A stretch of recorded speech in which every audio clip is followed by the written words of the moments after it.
Assalamu alaikum wa rahmatullahi wa barakatuhu, guys. Welcome to this video. I hope you guys are all well. Now, a little bit of a change now. What I've done is I've decided, and I'm gonna have to break my word. Yeah, and I had a word that I was just gonna do poetry in Arabic. Inshallah, my word is gonna continue on Imam Shafi's poetry in Arabic.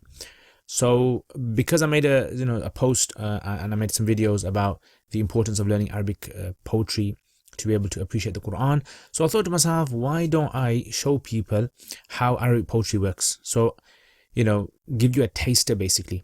And taster is something which obviously just a taste, and it requires you to go through lots of Arabic poetry in order for you to be able to truly immerse yourself, engage yourself with the Arabic language, feel the Arabic language, become the Arabic language. You know what I'm talking about.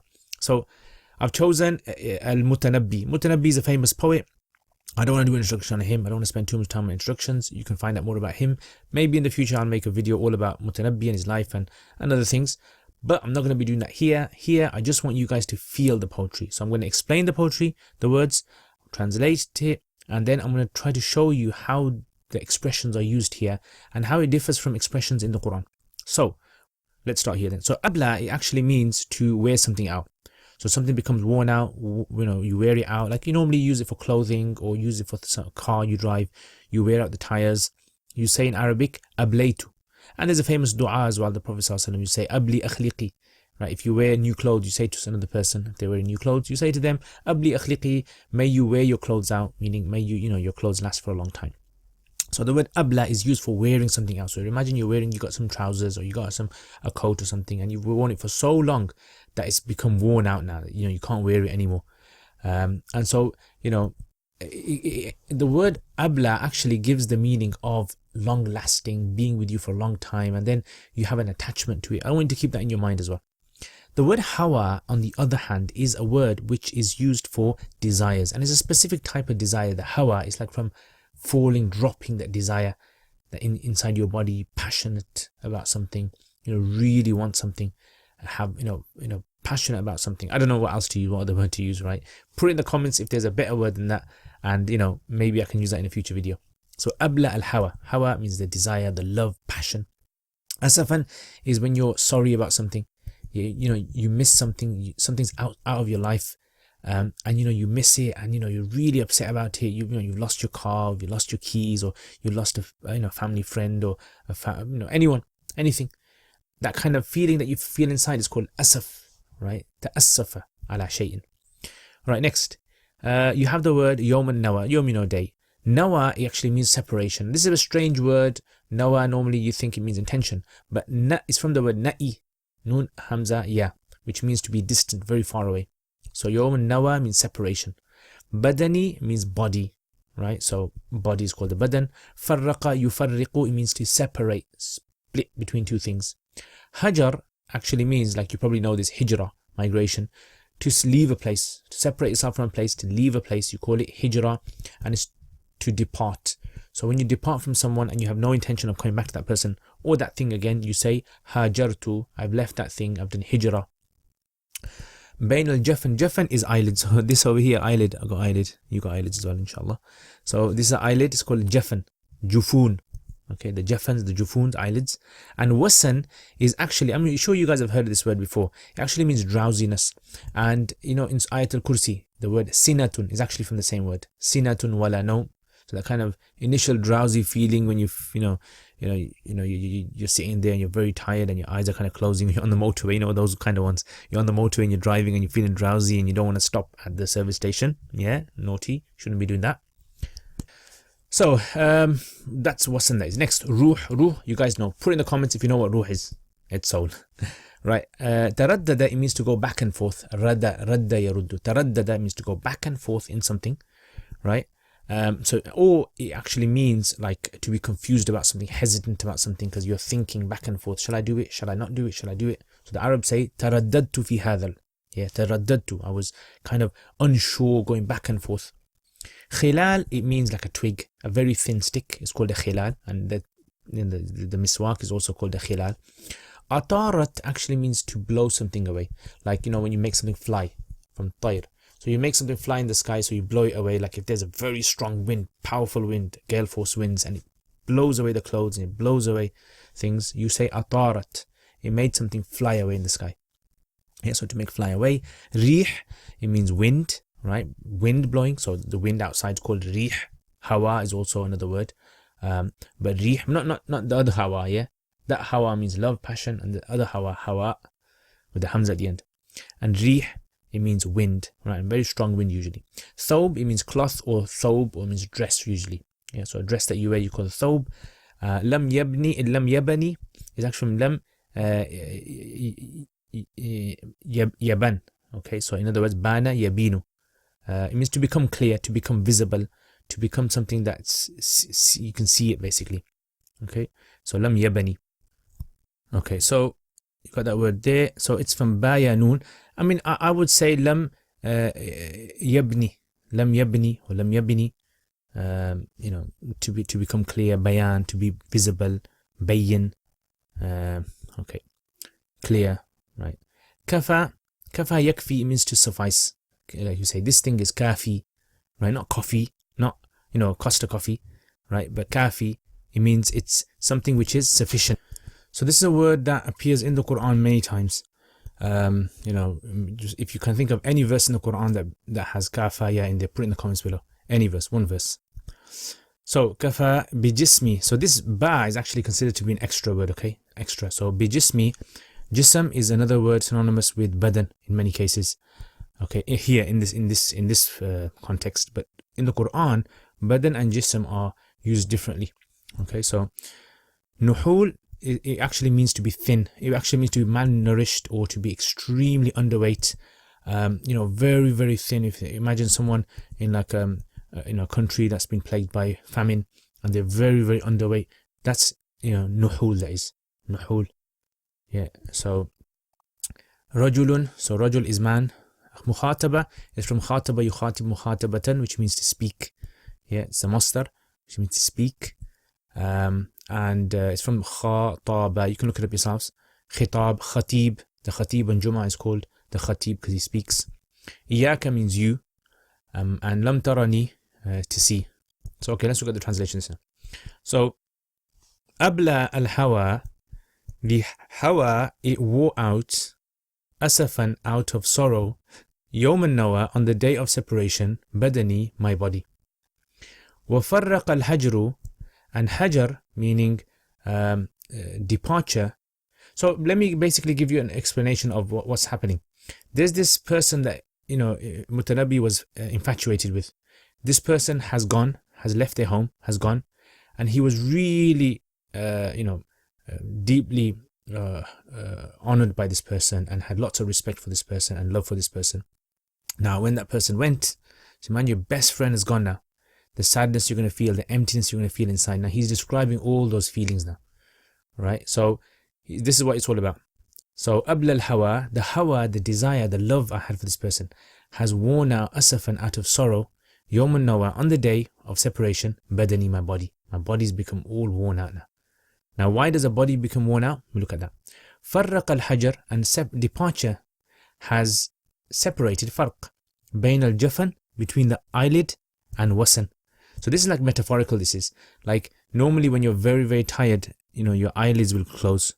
So he's saying that I have lost sleep now. I'm so upset, so sad that I've actually lost sleep and my eyelid will actually no longer close anymore out of drowsiness. Like I don't even feel that anymore. So he's talking about insomnia here. Ruhun taraddada fi mithli khilal. So a soul which is going back and forth in something like a khilal, fi mithli khilal, in like a twig. So he's kind of describing his body. So his body, his skeleton, his body is like a twig. And it's so thin that the soul is actually, normally soul is something, I mean, whatever the soul is, it's normally understood in society to be something which kind of occupies the body, right, from head to toe. So this soul, which normally can occupy any sort of body, his soul is so thin, his body is so thin that the soul is actually having to kind of shift itself back and forth to keep stable. إِذَا أَطَارَتِ الرِّيحِ, so much so when the wind blows, anhu, a thobe, and pushes the thobe away, and the legs become exposed, or some of the body becomes exposed, lam yabni. So in other words, you won't be able to even see the body. In other words, that's how thin the body has become. So this guy now, look, come on, man. Look at this guy is actually going into some very, very kind of deep kind of metaphorical meanings here. كفى بجسمي نحولا. كفى بجسمي نحولا. Okay, let me translate this literally. Kafa suffices, my body suffices being underweight. In other words, my body is so underweight that it's sufficient to say. Yeah, so I've kind of paraphrased it now. My body is so thin that it is sufficient to say I am a man, like that. So literally it's kafa suffices my body suffices, the ba you don't translate. My body suffices nuhulan, of being so thin that I am a man, lawla mukhatabati, that if it wasn't for me speaking, like if it wasn't for me speaking to you, if I stood in front of you and I spoke to you, if I went silent and it wasn't for me speaking to you, iyaka lam tarani, you wouldn't even see me. So, you know, it reminds me of, I don't know if you've seen that, this kind of cartoon of this guy. He used to be very thin and he could actually get through under the door. Yeah, and the cracks of the door. I don't know if you guys remember that when you were young. You used to watch that. If you do, put it in the comments. So you see the kind of wording he's using here. So when you kind of go through poetry, we want to kind of focus on these things. So I'm going to break this down now. So there's one part is here. This is one part. This is the second part. This is the third part. Ruhun, taraddada, right? All of that. And the fourth part is kafa bi jismi, all the way to the end. So these are the 4 parts of the poem that we have here. 4 parts of the poem that we have here. We want to kind of focus on the meaning now. I want you guys to feel. What do you guys feel? I want you to put in the comments. That's what poetry is all about. Feelings. It's like art. You look at an artwork. What do you get from that artwork? So, أبلى الهوى أسفا يوما نوى بدني. So, what do we understand from this? I want you to put in the comments. What do you understand when I tell you passion and desire has worn out my body out of sorrow on the day of separation, on the day my beloved separated from me? Out of sorrow, out of sadness, I became so upset, so sad, and grieved that my love began to wear out my body. Like my love was so powerful for that person that it actually began to wear out my body. My body was no longer, it's like a machine that was no longer functioning anymore. Yeah, look at that kind of imagery he's created, the power, you feel sorry for him. Okay, so that's one part of it that we have over here. So abla al-hawa. So the hawa here, the passion, the desire, and the body, it's like the passion is inside the body, but it's like a separate entity. He's kind of giving passion and love and desire a separate, it's like 2 entities now, body and you have desire, like fighting with each other. The love, it runs the body, it kind of motivates you to do things. Do you get what I'm saying? So it's that. Okay, next. فرق الحجر بين الجفن والوسن. So these are 2 kind of words that are very commonly found together. Tiredness and the eyes. When you say to someone, oh, are you tired? Or are your eyes drowsy?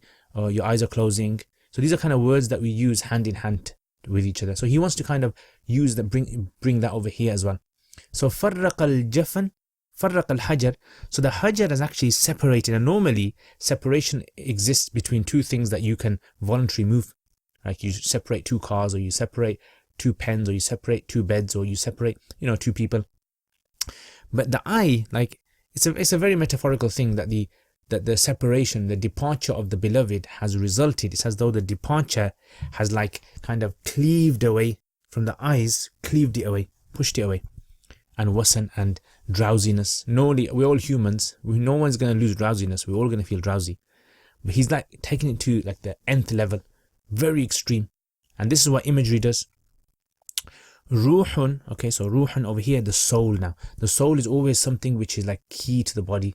All humans, they talk about the soul, they talk about the essence, they talk about the inside of them. So this soul, he's bringing the soul into it now. That the soul that can fit into any body has come to a crossroads with him, because his body is so thin that the soul is actually not able to cater for the body anymore. It's kind of like finding it very difficult, and it's kind of shaking back and forth. See the imagery is creating. Yeah, it's very, very nice and powerful. I like that.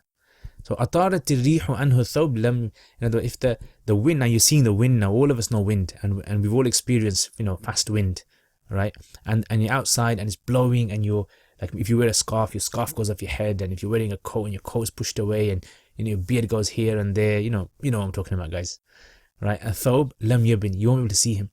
It's like, he's invisible. That's how thin he is. And then he just wants to go and extend that again and just say more. Kafa bi jismi nuhulan.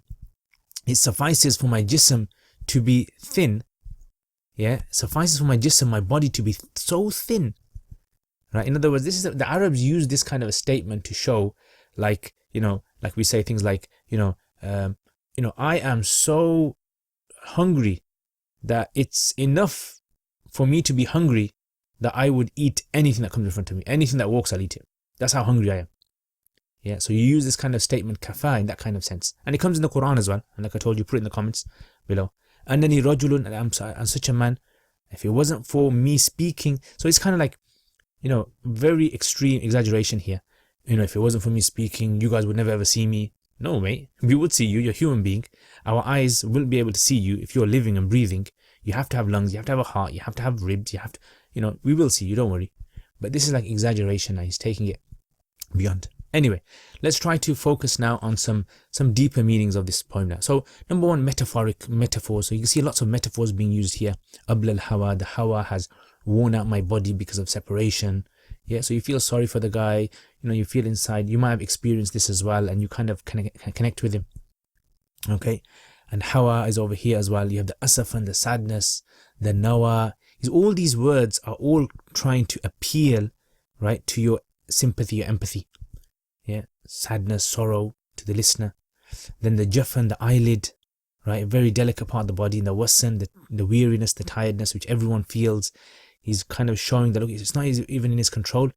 It wasn't even his control. It was the separation that's done all this.